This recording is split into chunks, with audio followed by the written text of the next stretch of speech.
One thing that we want to remember today is birthdays. Now, the persons aren't here, but it's been called to mind that this person is like a Betty White. And she's 90 years old today, and it is Carol's mother. I mean, this is really spectacular, isn't it, to think that you could have that much vitality and be 90 years old, and she's going to go beyond, and this is just the first 90. That's good. And then this is also your daughter Gina, who is 19 years old, and she is going to have a birthday this week. So isn't that very special? We thank you for bringing that to our attention, because this is inspiration to all of us. So anyone else who has a birthday, happy birthday to you too. All right, now I want to ask you a question. How many minutes were given to us at, remember, December 31st, 2011, how many minutes did we get to live in this year? How many? 1 million. Oh, you know the answer. 525,600 minutes. How many have gone by so far? Quite a few. It's going to be a surprise. Well, I didn't do the math exactly perfect, but it's over 30,000 minutes. 30,000 minutes have already been used up. How have we lived those 30,000? Have we lived them well? You know, good. Yes, I'm glad to hear that, because that is a wonderful affirmation. And if I haven't lived them well, I'm going to start now, because I can't let any more minutes go by. It seems that at the beginning of the new year, we start out with such enthusiasm. Didn't you feel that energy? I did. And people told me about all the drawers and the closets and the rooms that were being decluttered. I did it myself. It felt so good. Yes, just one little drawer. It can give you that sense of satisfaction and excitement. Now I'm going to go on and do more. Well, here we are now into January. What's happened? I'm not saying that anything bad has happened or that the momentum is gone, but some people have told me that it is. Well, how come I don't feel excited anymore? You know, I was going to drop pounds, and now I'm not too sure I even care. I was going to go after this goal, and I was going to do this and start this dream, and somehow I just don't get started with it now. Yeah, it's true, isn't it? What happens to us? It seems that we have this way of getting so used to our ordinary life then that we lose some of this enthusiasm. I mean, actually, that's what we have prosperity classes for, you see, is to get us going again.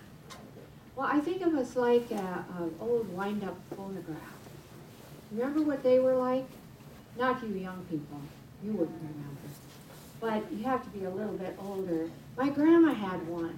It was in a great big ornate kind of a piece of furniture, and on the top was this wind-up phonograph that had the arm, the big thing on it with the needle coming out of it, and we were entertained for hours. There was a crank on the side, and you wound it up, and you got it going really good, and the song was going great, and then the turntable would start to slow down, and the sound would get really weird. And we thought that was so funny, we'd laugh. But the thing of it is that we knew it was time to wind it up again. Well, that's the way we are. It's time to wind us up again. And I find that we need this from time to time, not just this time of year, but we need winding up again a lot. We need to look to others for inspiration. We need to take classes. We need to get involved. All kinds of things that we can do to wind ourselves up again. We have in Unity what we call the 5 principles. And when I look at those, they can get me wound up again, and I hope they do the same for you. We have what we call a foundation statement, and Barb used it in the meditation this morning. There is one presence, one power, active as the universe and as my life, God the good. And often we add omnipotence to that. Someone asked me recently, did Unity dream up these principles? No. These are universal principles found in all religions. And the masters that came to us, Jesus, Buddha, and many others, taught us these principles, not in this specific order, but they taught us these universal principles and truths. And then spiritual seekers from all times have come and found, discovered, and rediscovered that these truths, these principles really work. And no one is left out. They don't just work for a certain group of people, they work for all of us, if we're paying attention and if we're using that. So that first principle, again, we say that there is one presence, one power, active as the universe and as my life. We call it omnipotence. That means, if we said omnipotent, it would mean that this is all powerful. But omnipotence means it's all power. There is no other power for us to use. It is the one power. It was an ancient poet. I don't know exactly who it was. I think it may have been Tagore. Don't think it was Rumi. But the idea that this person was trying to get across to us was this oneness laughs at the idea of two. There aren't two of us here, 102 of us here, whatever it is, there's one of us here. We all belong to this oneness, and there is no power that opposes it. One power, one presence. We also say that this power is omnipresent, or omnipresence. Omnipresent would mean that it is everywhere. Omnipresence means that it is everywhere in its entirety. So it isn't like you have a little bit of it, and you have a little bit, and you have a little, and I have a little. No, the entirety of that presence is available to every one of us. And we also say that this power is omniscience. Omniscient would be, it is all-knowing. Omniscience, it is all knowledge. Now we find that these are not easy to understand, these principles, that when I say all these fancy words. But that's why we have a class. That's why we have lessons in truth, isn't it? Because we come to learn about that and how we fit into all of this. I'm finding that the more that I think about this, pray about this, meditate on this, the more I come to understand that I cannot be excluded from this. We say that we are in the universe and the universe is in us. Maybe Albert Einstein really had something when he said, there's only one question you have to ask. Is the universe friendly or not? Is this universe, this God, is it on our side or is it not? That's the question we have to answer. And if we see this universe, this God, as outside ourselves, then we have this separation. And in this doubt and fear creep in. And we're not really sure if this God who sits up there somewhere is on my side. I don't know that. The Bible in the Old Testament says, well, we're not too sure about that. Because this God gets very angry sometimes. This God gets has all kinds of emotions. You know, we call that anthropomorphizing this God, and that's what we tend to do.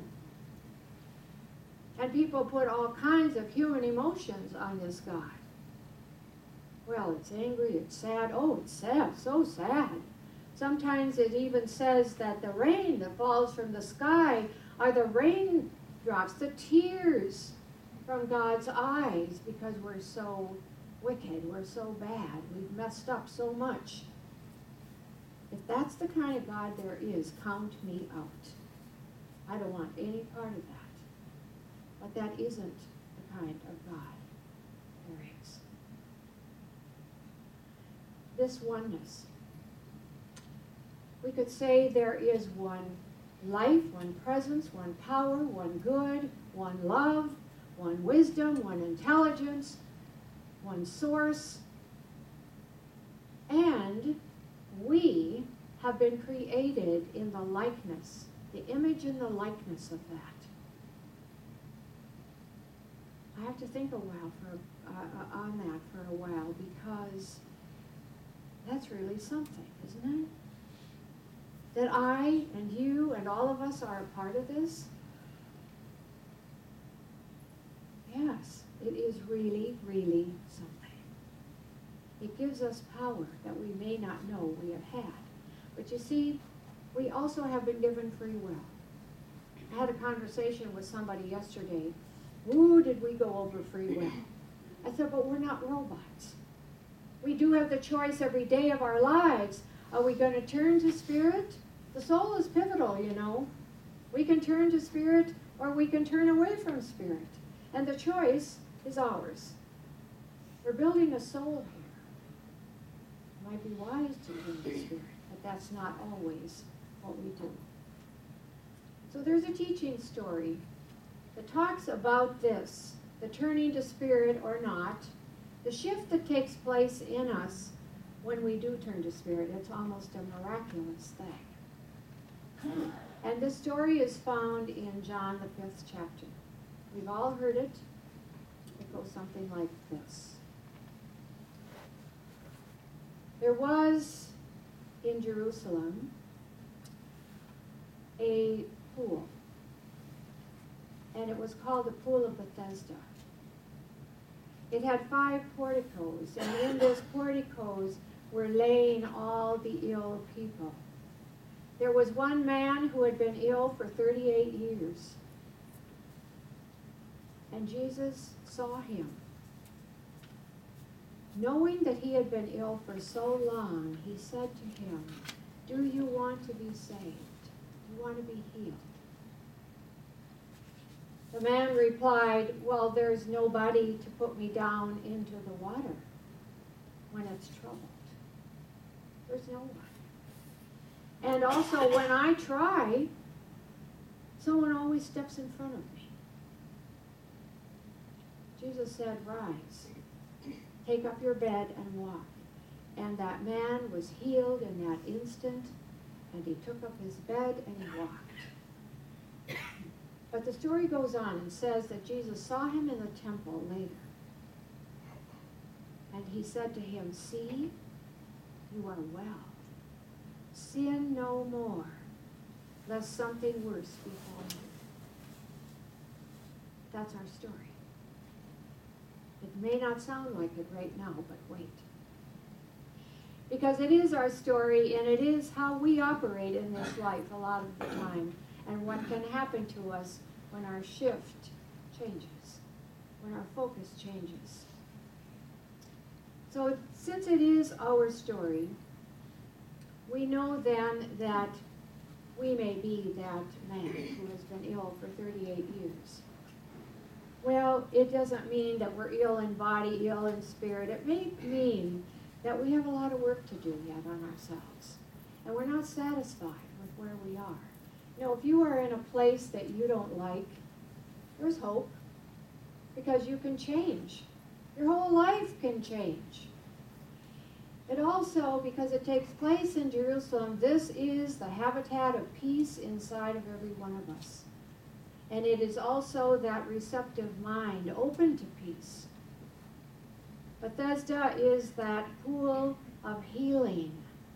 And that Bethesda is inside of us too. It also means that when we pay attention, these 5 porticos that represent our 5 senses, When we pay attention to those solely, and we don't discipline them, what happens? Often we find that we go off in a direction we don't want. You know what comes to my mind? All I have to do is close my eyes. And on the news the other night was the picture of this woman, the saddest, most pathetic woman. She gathered her friends together so they could smoke meth. And she put her little baby in the bathtub. Instead of a pool of healing, she had put herself into a pool of misery. She thought that she was getting pleasure, but pleasure turns into misery very quickly. The five senses, wonderful as they are, need to be disciplined. They need to be put under the direction of Spirit. Then they really work for us. So we continue with the story then, and know that Jesus is that Christ Spirit within us. So when Jesus, that Christ Spirit, asks us, do you want to be healed? How do we respond? See, the man didn't say yes or no. And often, maybe in our lifetime, we haven't said yes or no either. In fact, we don't even hear the Christ Spirit. We don't even hear that voice because we're so busy with other things in our lives. But the man answered with excuses. He said, well, there's no one there to help me. Oh, poor me. I'm so weak. There's just no one to help me. And then he continued, and he said, and when I try, there's always somebody that steps in front of me. Have we ever said anything like that? Sure we have. Every one of us in this room, at some point in our lives, have been in that victim mode. And we have said, oh, I'm trying so hard, but there's somebody, some obstacle or something that always gets in my way. I'm so weak, oh poor me. What does the Bible say? The Bible says, let the weak say, I am strong. Because that's what we are. So interesting that the Christ Spirit within doesn't pay any attention to our excuses at all. Doesn't even hear them. Instead, what does it say? It gives us a command. And you know, if we have been sick and tired of being sick and tired, we are going to hear the voice. Do you want to be healed? And the Christ Spirit says to us, rise, take up your bed, and walk. Raise your consciousness to a higher level. Because what did Einstein say again? At the level of the problem, there's no solution there. Raise your consciousness. That's where you're going to find the solution and the inspiration to go ahead in this life. And then pick up that pallet, that bed, with all those excuses and transform them. Keep walking. You've been given a new direction. Keep walking in that direction. So Jesus sees him later in the temple. This is like the Reader's Digest version, actually, because it doesn't say anything about that bed that he was laying on, that raggedy old bed of excuses. It doesn't say anything. But in Jesus' comment, I would imagine that the excuses are totally gone, and there is. Why would the man go to the temple? Maybe to say thank you. So Jesus says, see, you are well. Now sin no more. Don't fall back into your old ways, because it's going to take you right into misery. Don't do that. But stay in the direction in which you are going. It's so important that you do that, and you can do that, because you have the power of Spirit behind you. The Christ, that voice speaks to us constantly. That is an individualized voice of God, which would that be the best way to say it? It's a personal thing, the Christ Spirit that speaks. It is personal. And so this individualized voice of God, this is what I find so amazing. It speaks to you about your life and what's going on in your life. It's guiding you to go in the direction of your dreams. Be open to it. And this voice speaks to me about my life. The direction that I need to go. It's urging me. It's inspiring me. Don't you feel it? I sure do. What did you put on your white stone? Whatever name or something that you put on that white stone, there's something there for you. That Spirit speaking to you. So I find this totally miraculous that this voice, this power, is one, and yet it speaks to all of us in a different way. What do we try to do many times? As I said before, we try to pull the power down to us. We try to put God in a box. And then we can know exactly what it's about. My friend and I yesterday, we discussed for 2 hours. That was breakfast. It was good. It was very good. And she said, but why? Why do people put these emotions and things on God? I said, I don't know. I guess it's to make God more understandable to them. Why can't we let this power be a sacred mystery?